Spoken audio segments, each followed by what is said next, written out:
Zanna Swann, I'm excited to talk about the art of actually reporting and love to chat with you today. Mention briefly what you do because you have quite a bit of experience of seeing accurate and inaccurate reporting. Right. In my current post, I'm the business and marketing manager and advisor here at Student Media with NC State University.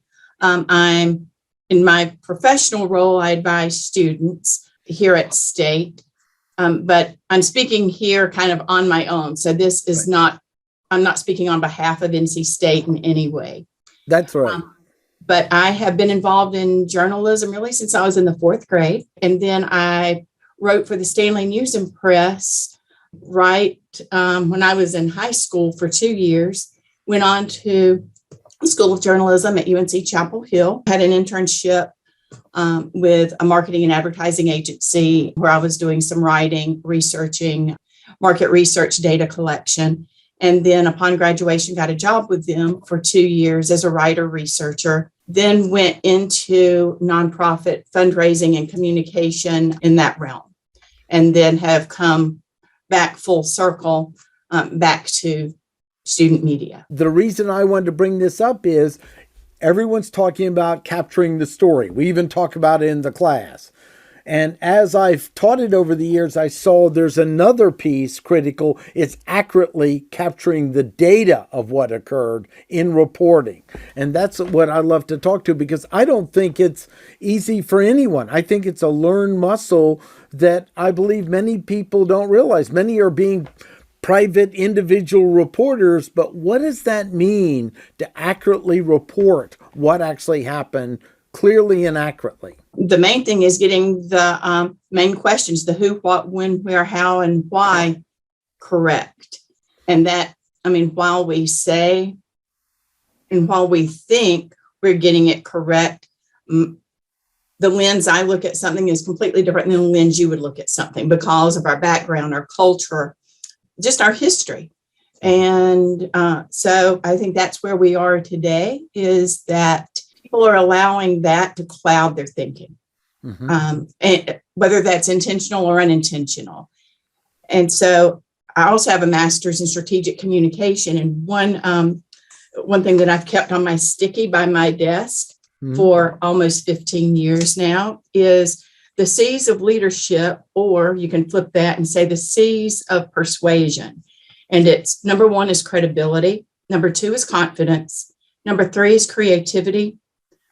4 is conviction.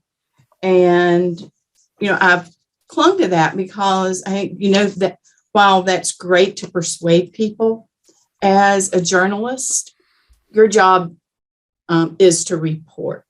And report means showing both sides. And in the old days of journalism, that was the standard that journalists were held to.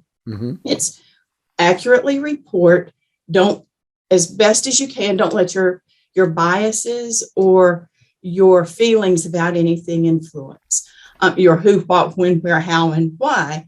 And you need to show the 360-degree view. So you get the who, what, when, where, how, and why from this person. You get an opposing view and create your story and let the readers make their own decision. I think that's where we have lost it now. And in fact, if you pay attention to the reporters now, you don't really hear them call themselves journalists anymore. They're reporters, they're correspondents, they're pundits, they're commentators, they're communication staff, and they're content creators. And when you talk about freedom of the press and fourth estate, that's what, way back to our founding fathers, when they started doing this, they wanted the reporting. And that's why they granted some of those freedoms. And I think somewhere in the 200 plus years, we've lost that. Well, I think that's a long answer to your question. No, it's a perfect answer to the question. It's excellent. And I want to talk about being honest of how difficult it is to see with less of your bias. There's no removing them. Right. the human being intrinsically is looking through their past. I mean, it's like, and we can't see it. I tell people it's like a filter that's distorting reality based on your past as a survival mechanism. Because, as an animal on its own, we have to be able to go, well, we've seen tigers before and they eat other things like us. We can't just rely on what we got there. So I believe we evolved even with this distortion. So it's a discipline that's so critical to work on and such a valuable payoff, because when I started in my life going, okay, what really happened? What really happened? And then I said, and what's my interpretation on it? I got emotionally jerked around less, because I'm an unusual guy where I'm more emotional by nature, than some of guys like me, so I'm affected more. And I realized I'm not going to survive unless we start separating what actually occurred in my mind. What is the interpretation? And to me, this is news. And I think you said this is the beginning place of news. Not only that, in marketing, this is the beginning place of marketing. If you can't train yourself to accurately get what happened, then building a story is going to have distorted credibility that won't tie to what actually occurred. You'll get found out and damage your long-term credibility as well. Right. Jill say, getting back to the questions, the who, what, when, where, how, and why. If you start those questions, if you're truly trying to be a journalist, I think that's what you have to peel back your layers and figure out. Are you trying to change someone's opinion, or are you trying to report? And interestingly enough, Martin, you said that you're affected. I was joked about when I first took my Myers-Briggs test, because I was told I had no F. And I was like, what does no F mean? And they said when they scored it, that I was, like, what a far outlier, like almost not influenced at all by my feelings. And so we had to talk about that. And it's like, not that you don't have feelings, but that in the answers to those questions, it was very pure, very literal. Just the facts. So being able to separate. And so that's, over the years, when I look at journalists and all, I'm like, we have moved into that. People are affected by their feelings, their biases, their prejudices, all of that these days. And it's always allowed us voice in the room or quantity. The more you hear something does not necessarily make it right. This is very important at many levels. And I actually think from marketing, from our communities, from data, it's just like I live in Raleigh, and I've started following more what people are saying they see in next door than the news. And not that I don't like our local news, but I often will find out, okay, what happened at the park? And I'm listening for people who directly reported what they saw, and they're often saying, this is what I heard. Okay, that's hearsay. And I believe this is a skill that really takes some discipline to develop, and not only valuable in building credibility, but personal value. You see, because you had almost the gift of the disconnection. So probably the feelings show up and you go, okay, high feelings over there.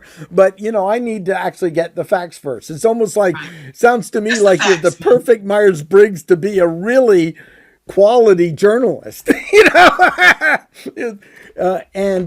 and you also see that what occurs is if you let yourself be completely distorted, then you aren't going to get long-term credibility, because you don't even know you drank the Kool-Aid and you don't know you drank the Kool-Aid.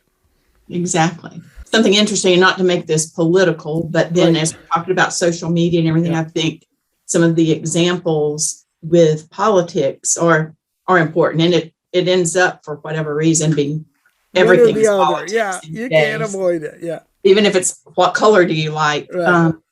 But back during the 2016 election, I have friends all over the spectrum, right? And I kept saying, here's who I think the winner is going to be. And I was right. Right. And people said, how? You hear all of the bad stuff. Right. And nobody knew where I stood. Right. Yeah. Right. But I said, but I'm out at that time I was traveling a lot. And I said, they talk about the silent majority. Right. Also, what am I seeing on street corners? What am I seeing on the backs of cars? Right. What, the reality is, the followers on social media. Right. And then when I would click on some of the social media, I would look at the comments and count them. Yeah. So even election, when all the returns were coming in that night, I'm like, that's not who's going to win. Right. It's not who's going to win. Right. And then, that after the fact, they said, how did you know? How did you know? I said, it's in the community. It's on the, when I'm passing cars and I'm looking at the signs in people's yards, across multiple states. I said, I really see a lot more, and and those are the people who are confident enough to put them out. There was the silent majority with people not confident enough to put them out. I said, so if you put those two things together, that's what made me lean the way that I lean when I said that who you think's going to win isn't who's going to win that night. That's it. And that's that discipline of seeing what's there first, not what you want to see, not what you hope to see, but what's actually there is, to me, important and I believe there is a potential for really like a volunteer citizen reporter if people train themselves to see what is actually there. And I'll give an example of one that I think I did okay, but I could have improved on. I was out in Western North Carolina and I was teaching and heard about the pipeline breaking, there could be a gas shortage. Well, I've got to get home, so I go before the class, I better get in a line and get gas. Well, the night before there were no lines at the gas. I went out of the hotel, there was these huge lines at the gas, and I took a picture of it and posted it. Well, it got international coverage. Now, what I missed there is I did my best to know where it was, what I was seeing, and maybe making sure I put the time marker. Here's what, where, and then I came, and I could have had my experience, if I had room, the night before, is I didn't see a line. So that was my experience. But even that can be distorted. We all know from crime scenes and everything else that high adrenaline will distort what our minds see. But that was an example where it was a picture I took in multiple pictures. In fact, there were police there, and I said nothing more, but this is what's here. There were actually police monitoring it. None of that happened before. It was like overnight. And that became international news. And that's when I went, I got to get better at having, like you said, who, what, where, when. What time is it? Where's the location? What is the information? Am I representing it well? Am I maybe have a broad shot so they can see everything? And then some specific, because we can play games and show 3 cars in a line and look at the line and crop out the other. We've seen that constantly. So that was a wake up that maybe I need to study a little more and focus on training myself better to report. Almost like that's the foundation. It's like Picasso said, I would have never created that art if I hadn't first mastered the ability to draw accurately and paint accurately. I actually got a quote, okay. But there's 2 movements right now too. The citizen reporter, which is what I think you're talking about. The mom and pop, the local citizen. Right. There's also a shift back to community journalism. And there are some organizations that you may or may not be aware of. But I know one in particular, there's a professor at UNC Chapel Hill, Jock Lauderer, and he's trying to shift things back to some of the local newspapers as well, or community journalists, whether it's blogs, vlogs, and what have you. That's excellent. It's sort of like you wouldn't be a surgeon unless you understood the fundamental of anatomy. And then we have all the advance. So it gets back to, we're teaching story, but are we teaching how to accurately capture the world? And to know, I'm going to bring a distortion to it. I can't not do that. I can only do my best to minimize it. I'd love to recognize it, so then you prevent it. Like what you said, you know, if you're trying to send out the message that there's a long line and you need to get your gas now because there's a gas line break, but then you show just the 3 cars. Yeah. Or are you the local gas station with the highest price gas, and your cousin wants people to come to your gas station, so they only show the 3 cars. Right. And, you know, or there's 0 cars at the cheapest gas down the street. Yeah. Yeah. So you can kind of use the same story and create whatever it is you're trying to, whatever message you're trying to create. Well, someone said to me, and I love your view on it, if you read an article and you don't know who the good and bad guy are, you might have actually been exposed to news. Right. Because they did such a good job in showing both angles. You go, oh my gosh, I have to actually work and think for myself and make a decision. If anything else, you've been exposed to propaganda. Getting back to John Lauder, I'll give you a quote.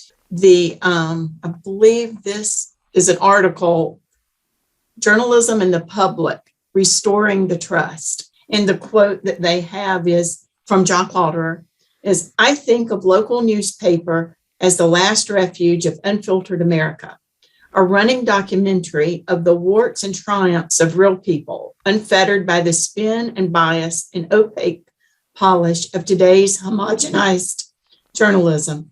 It's the difference between homemade bread and Pop-Tarts.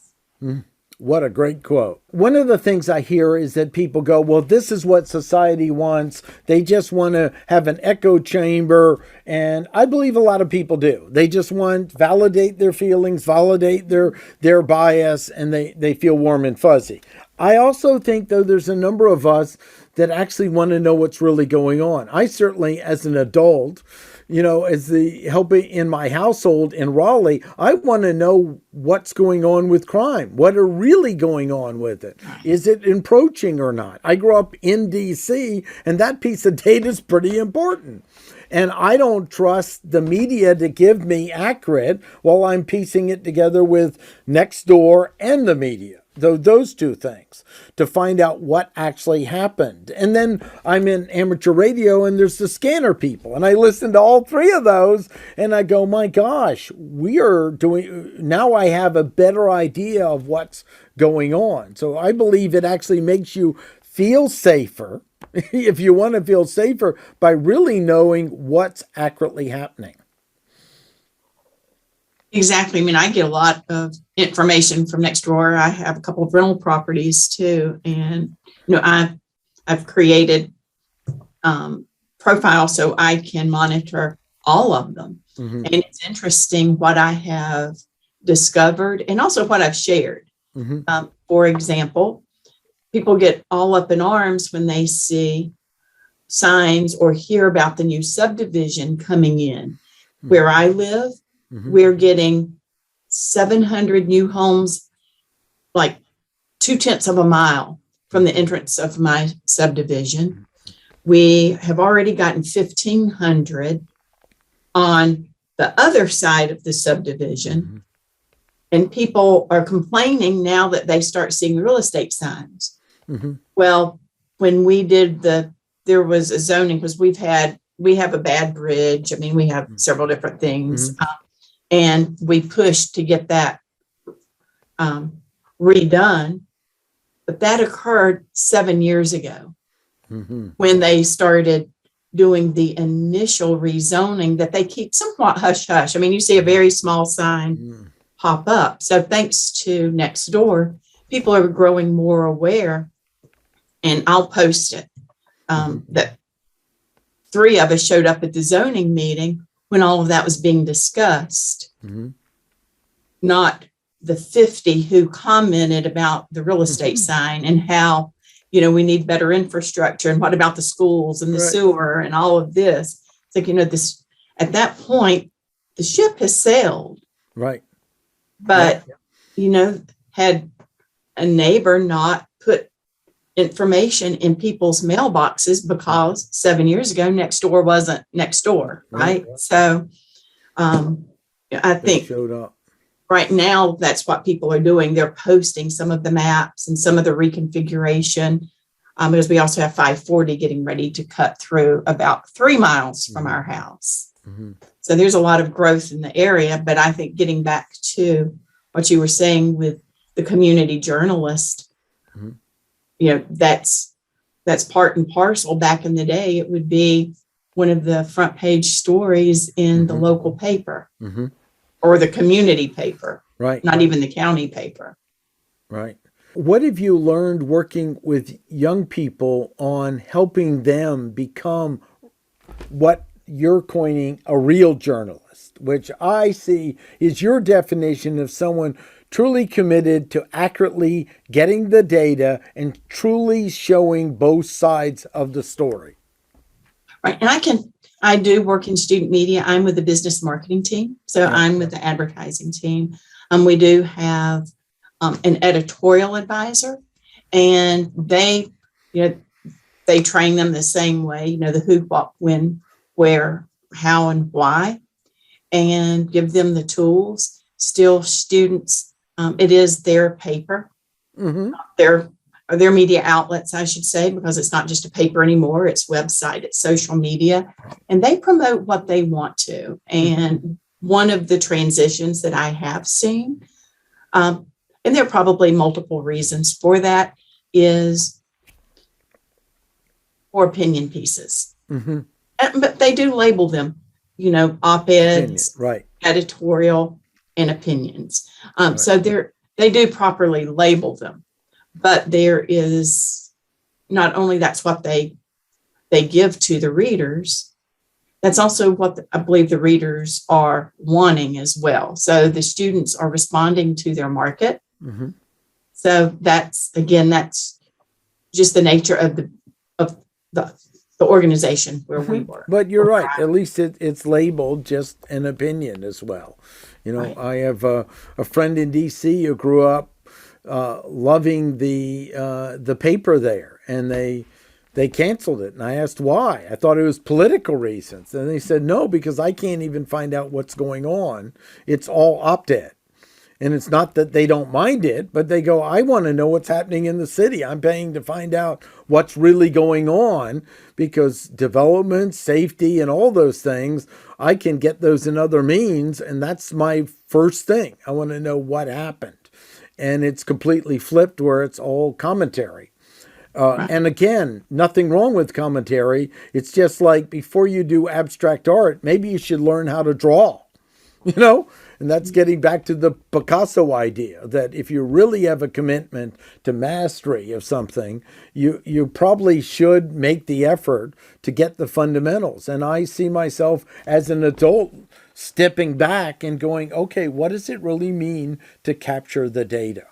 And what does it mean to be accurate? And how can I support the growth of that? And what are areas where people have an interest in doing that and a commitment to it? Right. And with our students, we also have a lot of sports. So sports is pretty pure, right? Yeah. It's what the Wolfpack's doing. But then they also, meaning our student journalists, talk about the student's perspective and, some of the things they see, recommendations for change they have. So that gets back to the more opinion pieces and being more timely with what they're observing too, with commentary.